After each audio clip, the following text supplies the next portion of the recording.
அன்பு என்ற பெண் ஒரு சிறிய கிராமத்தில் வாழ்ந்தாள்.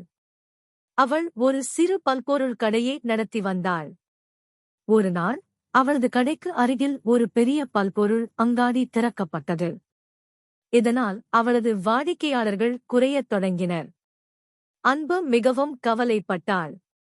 அவளது நண்பர் மாலா பிரச்சினைகளை உண்மையாக எதிர்கொண்டு அவற்றை தகர்க்க கற்றுக்கொள்ள வேண்டும் என்று அறிவுரை கூறினார்.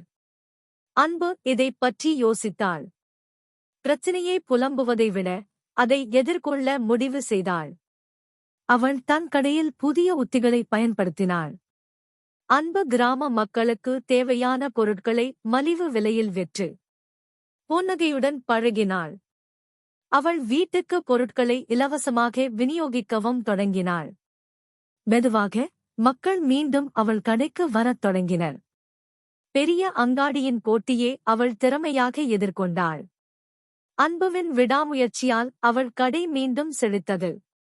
பிரச்சினைகளை புலம்பாமல் தைரியமாக எதிர்கொண்டு தகர்ப்பது முக்கியம்.